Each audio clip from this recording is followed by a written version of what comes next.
Hey everyone, and welcome back to Marginal Thoughts. Great to be here. Today we're tackling something pretty fascinating, I think. It's this question of why people who are already incredibly wealthy keep going. Why keep accumulating more and more? Yeah, it's a question that pops up a lot, and it's definitely not simple. We've looked at a whole collection of perspectives and data that you, our listeners, have shared and pointed us towards. Exactly. And our goal today isn't to give one single answer, because there isn't one. It's more to explore the different forces at play. The psychology, the economic systems, the culture around it. We want to unpack the most interesting insights and sort of get beneath the surface of this constant drive for, well, for more. And maybe a good place to start, just to set the scene, is with a hook. A fact that really stood out was about billionaire wealth. Over the last decade, it apparently grew by something like 121%. That's right, a huge jump. And think about this, too. In just 2024, estimates suggest over 500,000 new millionaires were created globally. 500,000 in one year, while, many average households are just trying to stay stable. Precisely. So the big question is, what's really driving this constant quest for more, even when someone's basic needs and maybe even extravagant wants are already completely covered? Okay, so let's unpack the sheer numbers first, because it's not just a few individuals, a massive trend, right? It really is. Yeah. Globally, we're looking at total wealth figures somewhere north of $90 trillion. Wow. And that's concentrated among, relatively speaking, a pretty small group. Maybe around 23 million people worldwide are considered high net worth or ultra high net worth. And the point you made earlier, their wealth is growing so much faster than average wages or savings? Yeah, that's a really key insight. That 121% growth for billionaires over 10 years, Yeah. you just don't see that kind of growth mirrored in typical household incomes. There's a real disconnect. It's not just steady growth, it feels almost exponential at the very top. It often is. Look at the U.S. numbers for 2024 again.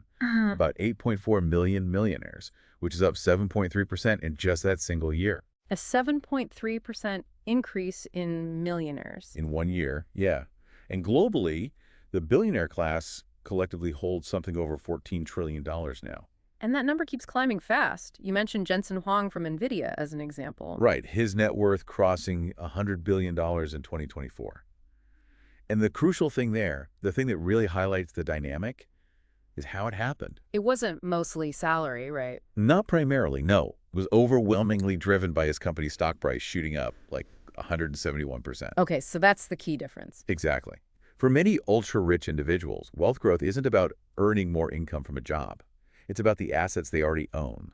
Stocks, real estate, venture capital stakes going up in value, accumulating more assets. So their existing money is just making more money for them, and way faster than most people could earn it through work. That's the core mechanism. Yeah. And it leads right into the next big theme, the way the system itself often works to help that wealth grow almost automatically once you have a lot of it. Okay, interesting. So it's not just individual effort or drive. The system itself gives a boost. In many ways, yes, there are several mechanisms at play.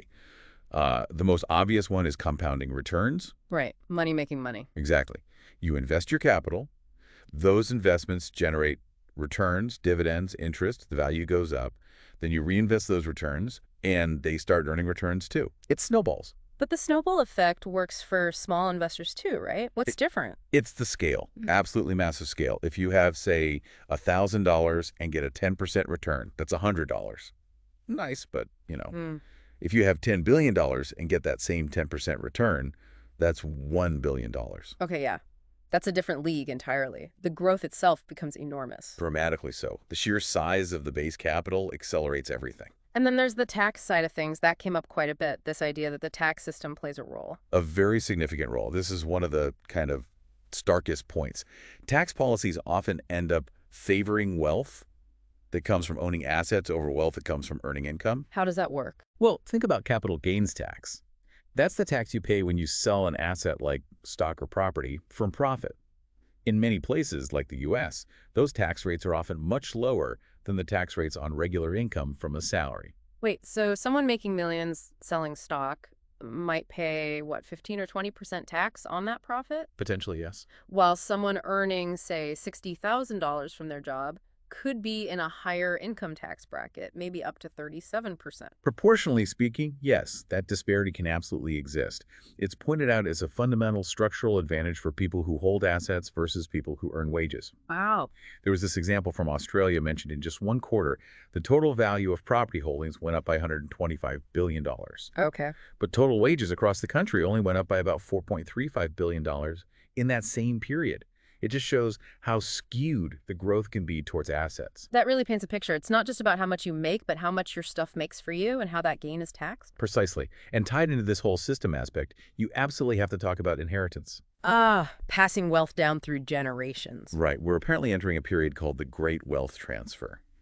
Trillions of dollars are expected to move from older generations to their heirs. And that mostly stays at the top, consolidating wealth further. That's the projection. And it builds on existing patterns.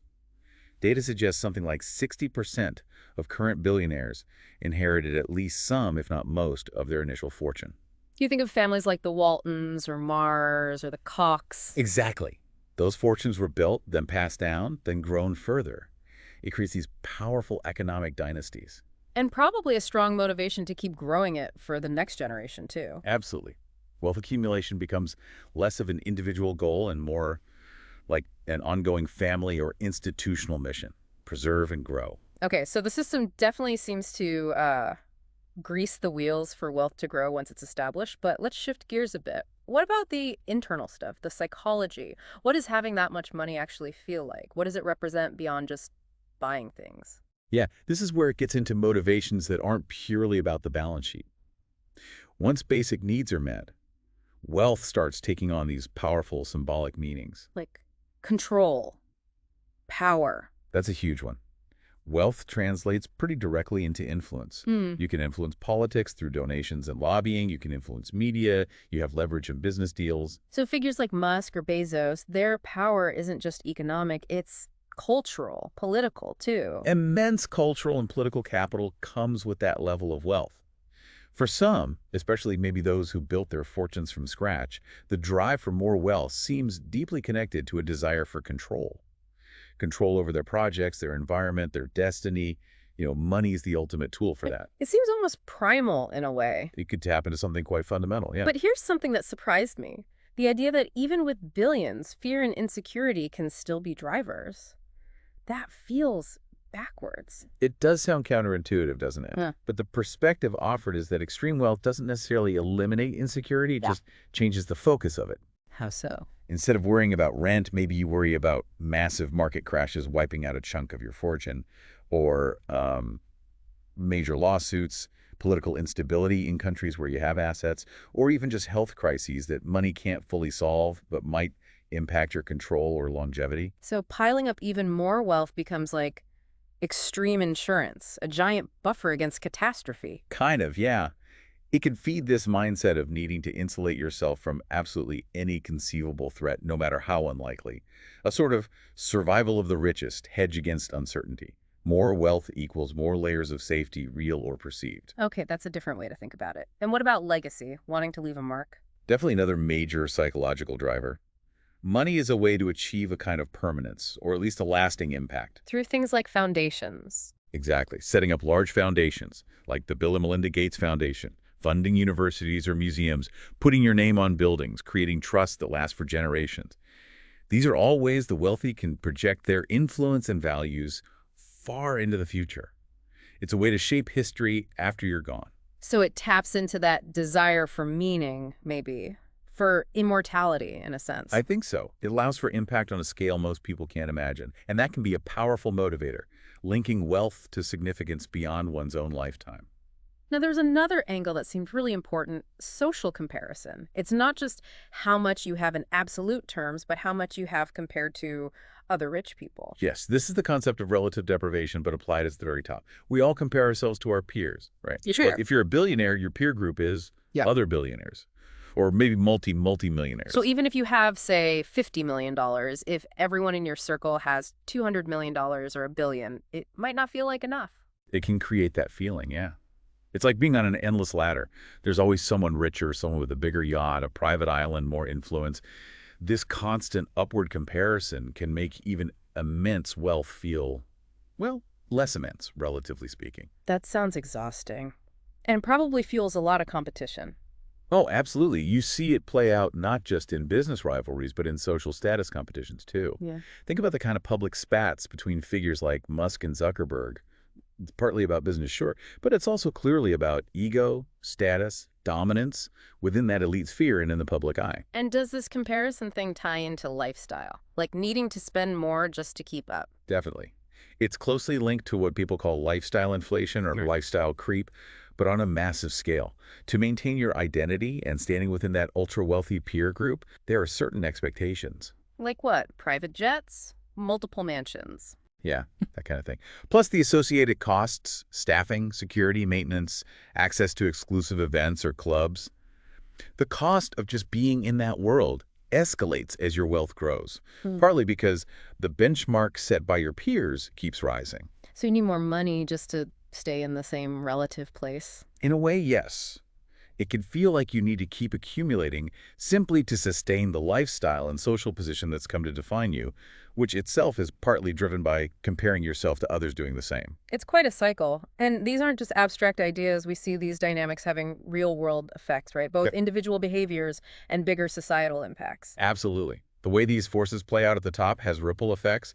There was actually one kind of quirky detail mentioned. Yeah. Some very wealthy people apparently still shop at discount stores sometimes. Seriously, like billionaires clipping coupons. Why would they do that? Well, the suggestions gleaned from interviews were varied.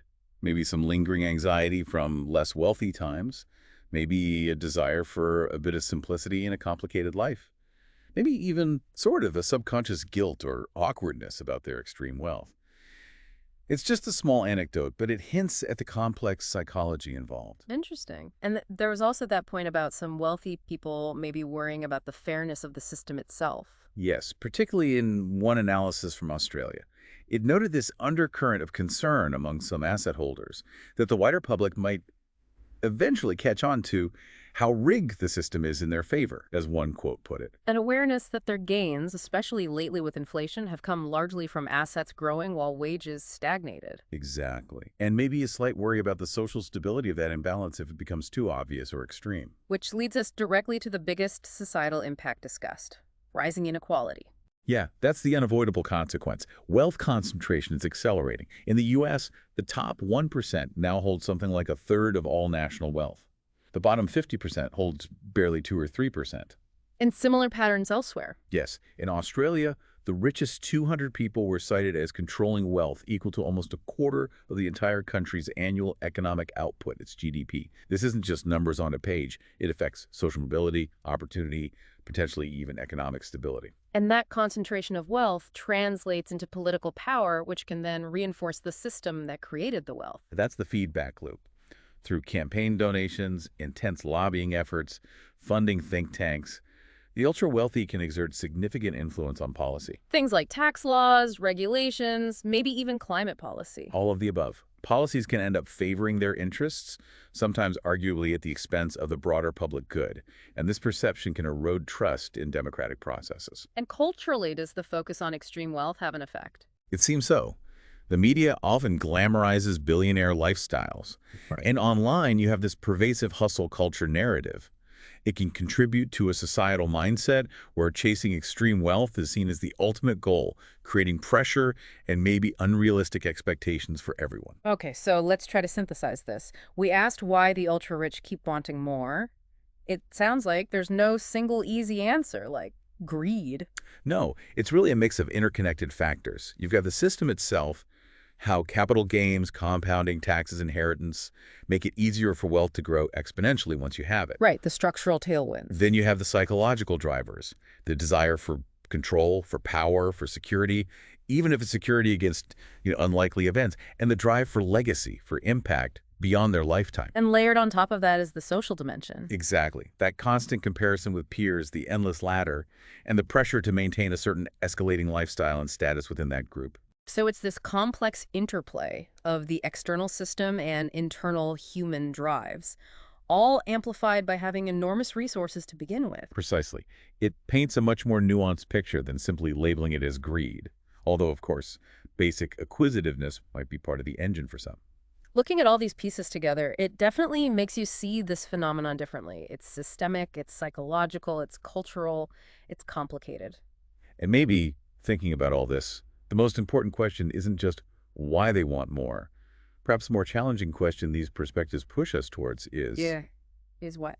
well, should we, as a society, maintain a system where wealth concentrates like this, where the richest tend to automatically get richer, often at a faster pace than everyone else, potentially leaving others further behind? Ah, shifting from the why of individual motivation to the should of societal structure. Exactly. It prompts a reflection on fairness, on the kind of economy and society we want. The big uncomfortable question, perhaps, but one that naturally follows from understanding these dynamics. That definitely gives us and you, the listener, a lot to chew on. Thank you for walking us through all these different facets today. My pleasure. It's a complex topic with no easy answers. It really is. So, what are your thoughts? Does this explanation resonate? What other factors do you think are at play? Let us know in the comments below. We'd love to hear your perspective. Yeah, keep the conversation going. And if you found this exploration interesting, make sure to subscribe to Marginal Thoughts for more discussions like this one. Thanks for tuning in.